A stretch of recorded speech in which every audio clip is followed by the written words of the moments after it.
What's up, everybody? Welcome back to the channel. Now, I can imagine some of the longtime viewers of this channel, you guys, you're going to get a lot more of this. This video right here. There's going to be a lot of these over the next 4 years. I can almost guarantee this. I'm pretty much guaranteeing it right now. I'm predicting that there's probably going to be at least one video just like this every week for the next 4 years. So if you enjoy this video, smash that like button, subscribe to this channel, and share this video anywhere and everywhere you can, all over the place.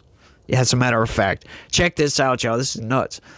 Public interest law firm to sue Doge within minutes of Trump's swearing in. That is right. So now we have, who is it? I don't forgot. Public interest law firm is now suing Doge because they don't follow up to standards. Doge doesn't even freaking exist yet.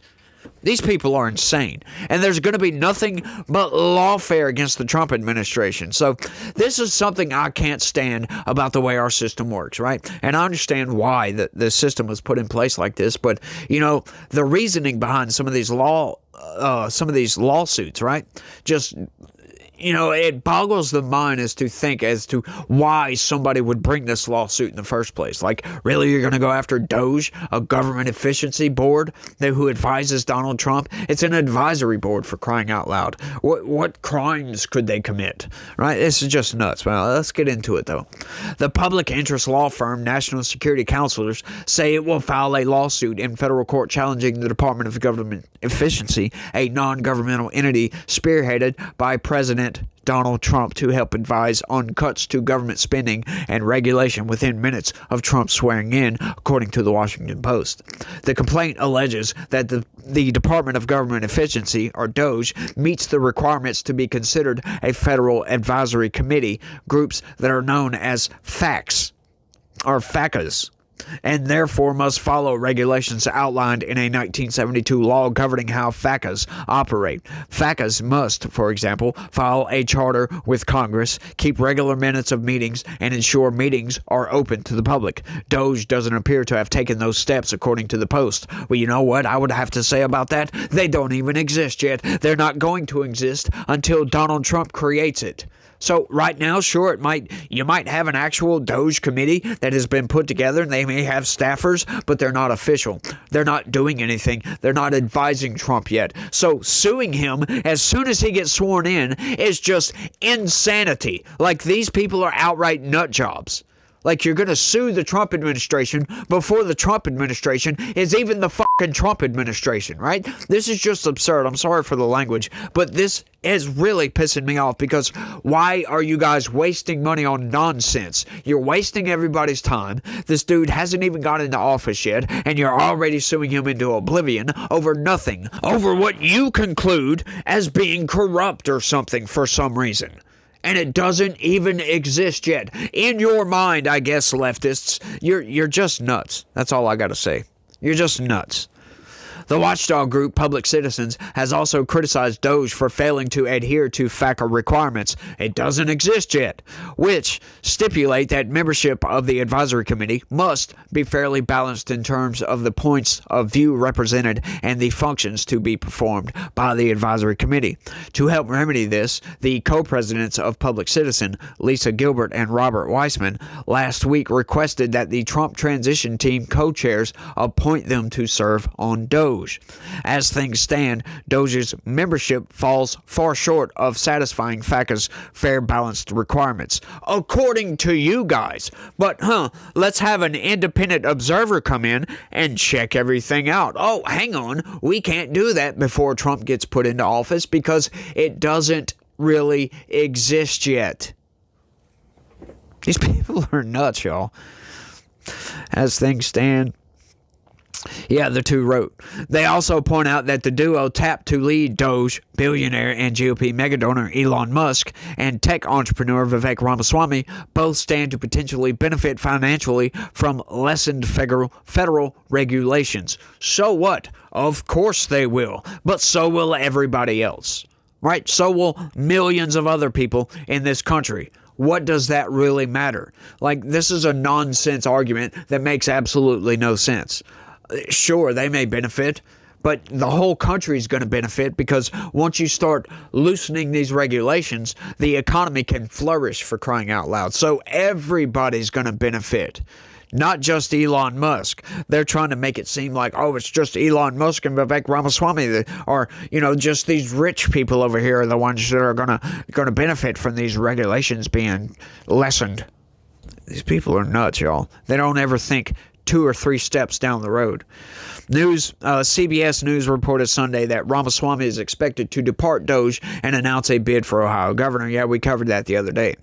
Kel McClanahan, the executive director of National Security Counselors, who authored the lawsuit, told the Post that we're not trying to say DOGE can't exist. Advisory committees like DOGE have been around for decades. We're just saying that DOGE can't exist without following the law. Well, you know what? It doesn't exist. As a matter of fact, not yet, buddy.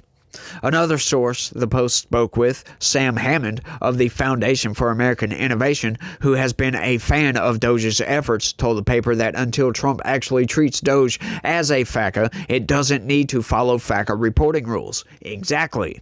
DOGE isn't a federal advisory committee because DOGE doesn't really exist. DOGE is a branding exercise, a shorthand for Trump's government reform efforts, he said. And he's totally correct about this. It doesn't exist yet. It can't exist, not until Trump gets sworn in and then he writes on that dotted line, or that solid line, whatever the line may be, creating DOGE. Not until he creates DOGE can this lawsuit actually even go into effect. Because currently, if they actually issued this before Donald Trump created DOGE, they're going to be suing Trump for something that doesn't exist yet. That's an invalid lawsuit, by the way. Right? You can't sue somebody who doesn't exist. That just doesn't happen.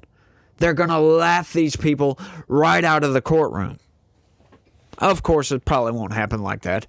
It'll probably take a while to get this lawsuit going. But if they try to file it immediately, like this is saying, they're going to be laughed at because DOGE doesn't exist yet. Trump wasn't even in office yet. Like, he just signed the dotted line to go into office. He hasn't created DOGE. These people are just far left insane nut jobs. I just don't understand why these people are trying to stop Donald Trump from making America great again, right? What is so wrong with cutting government spending, right? We have a spending problem in this country, but these far leftists, they're just insane. They just want to stop Trump from doing anything he can to make this country better, to get this country back on track. And you got to ask yourself, I wonder why that is. Why would they want to stop Donald Trump? Just because they don't like him. That's the only thing I can think of. Because if somebody is trying to do something positive for the country, to better this country, and somebody else tries to stop them, there's not too many options there to conclude outside of personal reasons.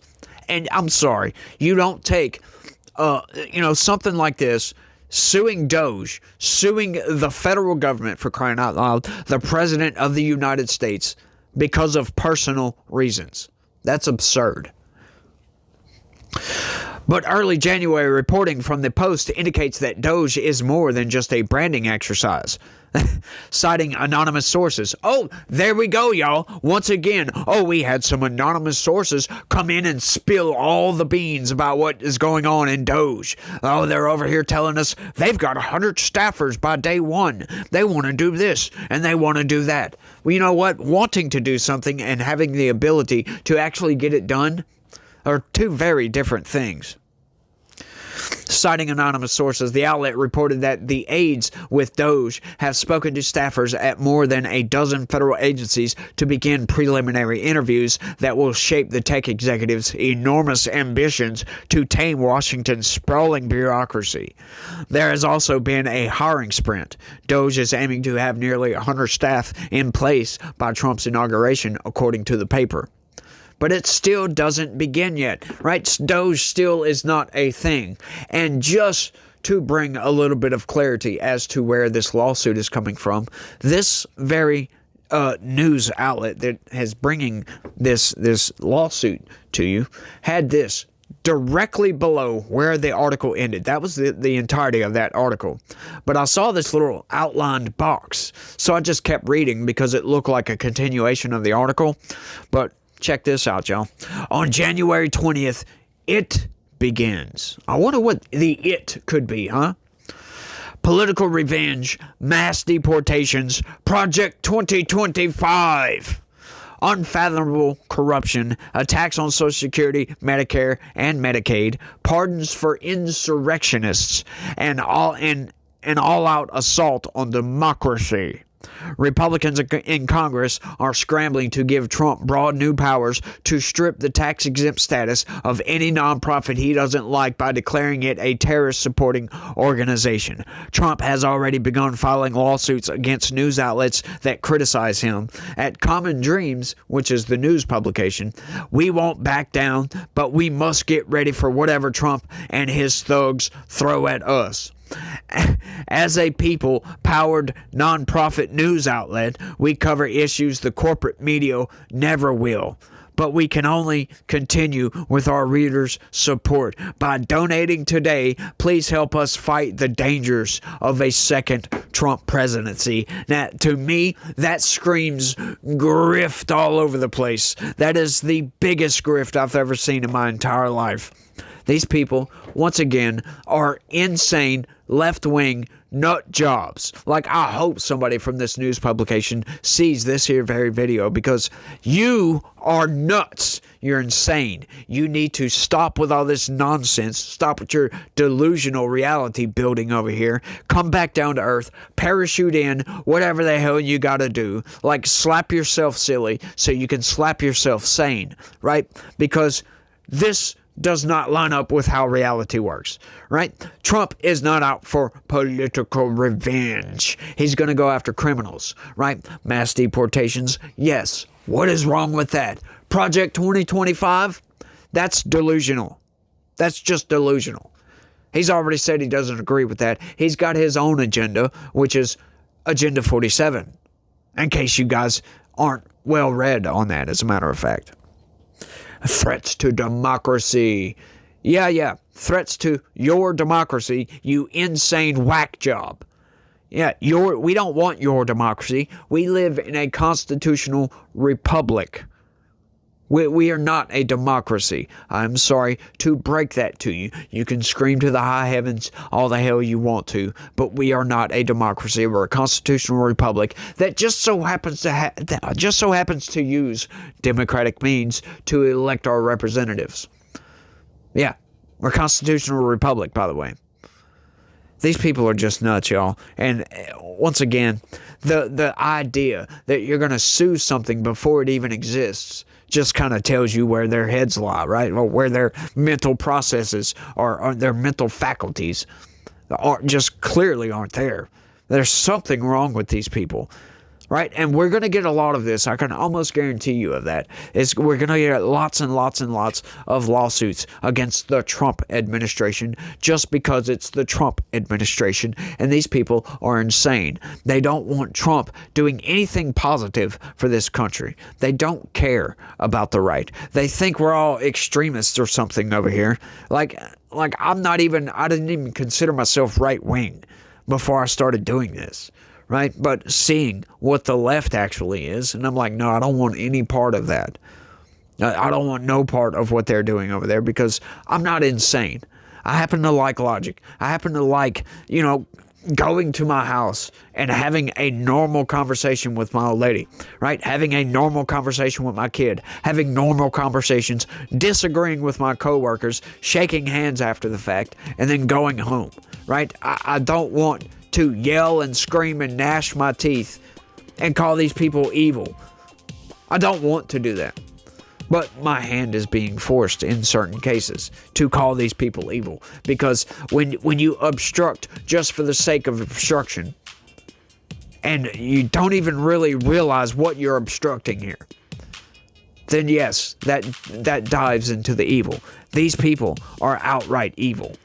Some of them are. The corporate press, they claim not to be corporate media. They're corporate press, just outright. They're lying. That's all there is to it. But I think I've rambled on for long enough on this one, y'all. I want y'all to let me know what y'all think about all this down in the comments section. Blows my freaking mind, but it shouldn't, right? But it does, just cause. But y'all let me know what y'all think. That's all I got. I'm freezing my butts off out here. Y'all try to have a good day. Stay legitical. Peace.